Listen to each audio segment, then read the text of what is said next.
3.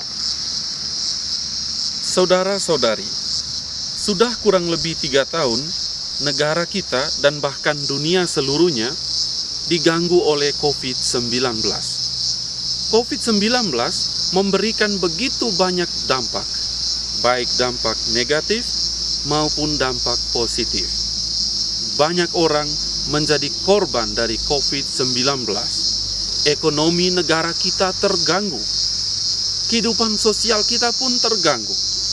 Semua orang terpaksa harus tinggal di rumah, bahkan dirumahkan dari pekerjaan mereka, di PHK.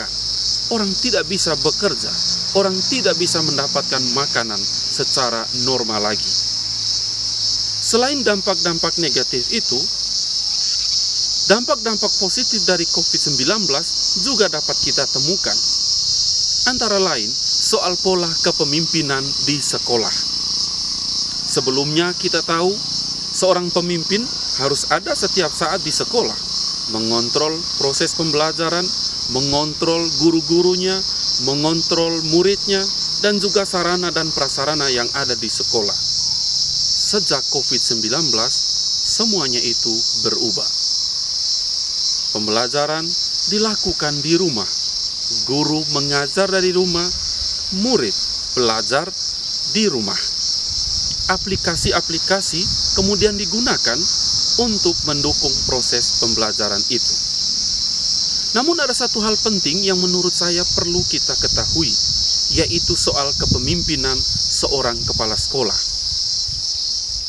Sesudah COVID-19, gaya kepemimpinan kepala sekolah harus diubah.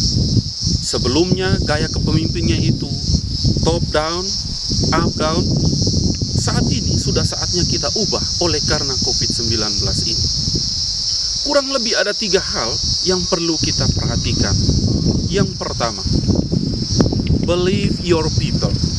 Percayalah kepada orang-orang. Percayalah pada guru Anda. Ketika guru mengajar dari rumah, kita tidak yakin dengan sungguh-sungguh bahwa ia mengajar, karena kita berada di tempat yang berbeda. Tetapi perlu diingat, ketika guru itu ada di sekolah, ada di ruang guru, kita juga belum tentu yakin bahwa dia bisa bekerja dengan baik.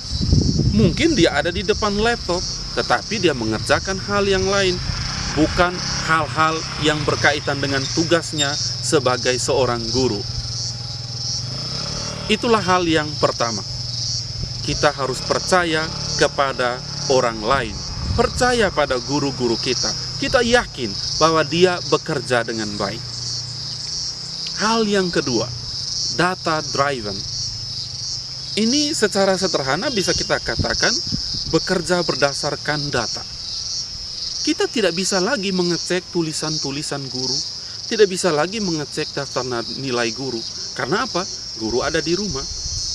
Terpaksa kita harus memeriksa grafik-grafik, matriks-matriks, dan laporan-laporan yang diberikan guru secara online. Nah, laporan-laporan itulah yang membantu seorang kepala sekolah untuk mengambil sebuah keputusan tentang satu hal, entah itu untuk perkembangan sekolah atau hal-hal lain yang juga berkaitan langsung dengan sekolah. Karena itu, data itu sangat penting.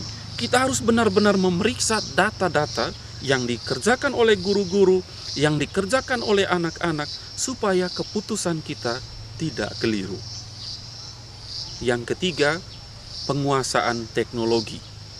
Mau tidak mau, seorang kepala sekolah harus menguasai teknologi. Zaman semakin maju. COVID-19 mengubah arah komunikasi kita. COVID-19 mengubah arah komunikasi kita.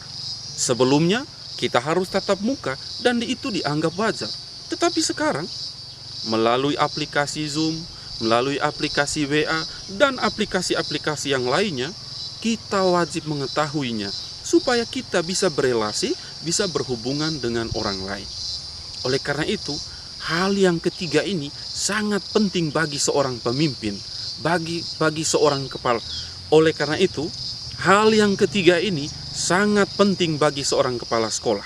Dia harus menguasai teknologi dengan baik. Dia harus menguasai semua aplikasi-aplikasi yang disediakan supaya dia bisa mengontrol pekerjaan guru, mengontrol proses pembelajaran di sekolahnya. Saya kira itu adalah 3 hal yang perlu diketahui oleh seorang pemimpin di sekolah.